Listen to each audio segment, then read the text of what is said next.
Pondicherry, with a population of almost 1 million people, is a very different city than other Indian cities. It has a very strong French heritage. Join me on this trip to Puducherry, India.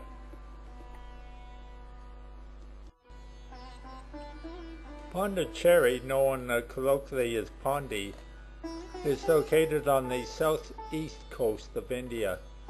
In September 2006, it changed its name to Puducherry, based on the Tamil New Village.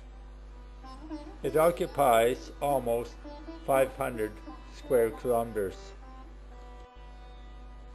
It was once known as the French Riviera of the East.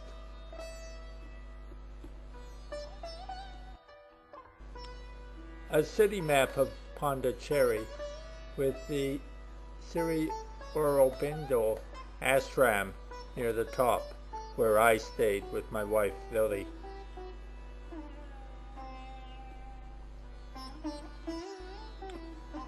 It's a well laid out city using French architecture with broad boulevards. Pondicherry was established by the French East India Company in 1673. This early engraving, done in 1702 for the British, show the ruins of Pondicherry following the British attack. The French occupied Pondicherry from 1814 through to 1954. This early 19th century French engraving shows the Admiralty, French East India Company warehouses, and the French Governor's house. A very early engraving of the Governor's house of the French East India Company showing vines. A map showing the early layout of Pondicherry under the French East Indian Company. This early map shows the location of the French fort. A larger, more detailed map, probably done in the 19th century, showing the expansion. Another early map showing place names.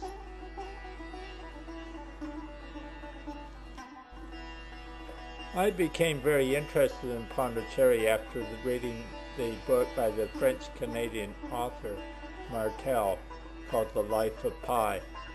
The first chapter of this fictitious book was about Pi's life in Pondicherry as the son of a zookeeper. It's a great book. Let's take a look at the French influence in a few historical vintage postcards and photographs. Here we have the French cathedral. French architecture with the Indochina Bank and the Chamber of Commerce. An early photograph of Pondicherry showing the French architecture. Another early photograph of the city with the lighthouse to the top right. This document outlines the process that was gone through to gain the control by India of Pondicherry. It was only completed officially in 1962. This postage stamp celebrates the de facto transfer of Pondicherry, which occurred in 1954.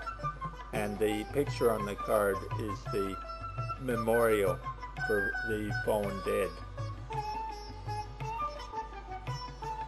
Pondicherry does not attract many Indian tourists.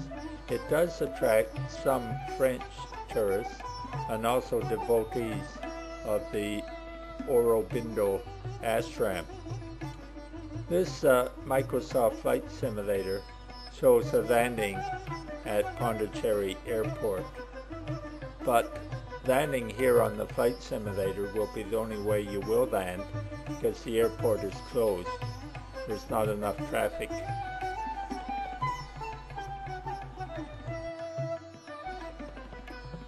Although Pondicherry is located directly on the sea, it doesn't have lovely beaches like Madras, but life does revolve around the sea.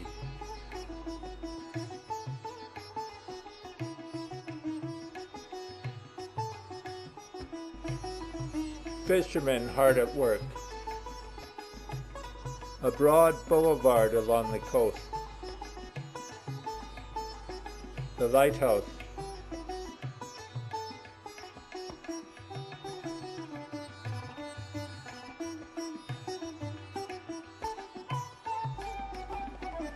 Auroville is a village established for the purpose to be a universal town where men and women of all countries are able to live in peace and progressive harmony, above all creeds, all politics, and all nationalities.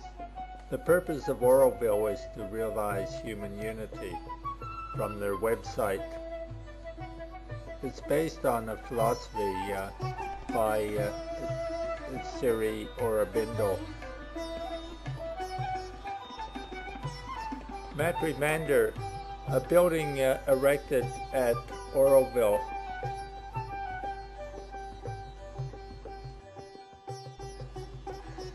A map of the international community with people from all over the world living there.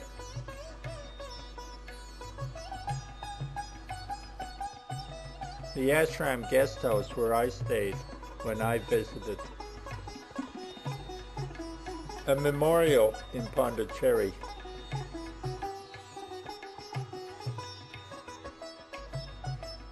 A sculpture of Mahatma Gandhi located on the ocean and surrounded by pillars.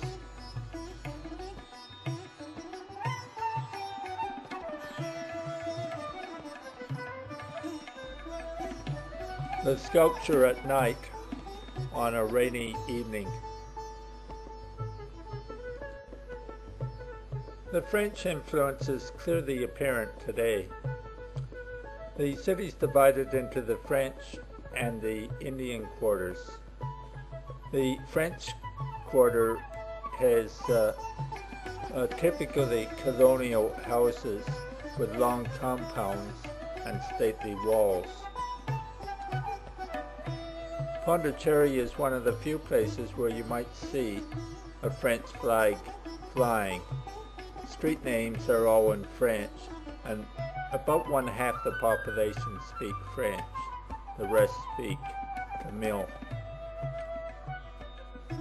The city's laid out in a French style with a regular grid and perpendicular streets.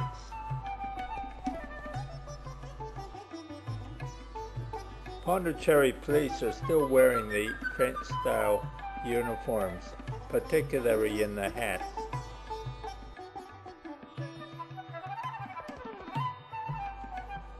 French street names and colonial-style architecture.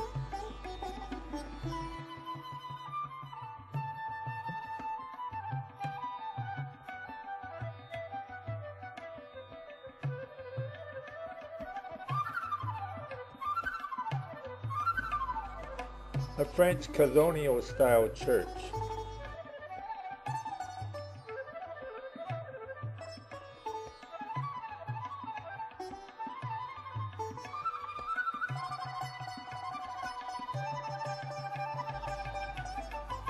The streets are remarkably clean, quiet, and very different from what you expect in most Indian cities. It almost looks like a French village.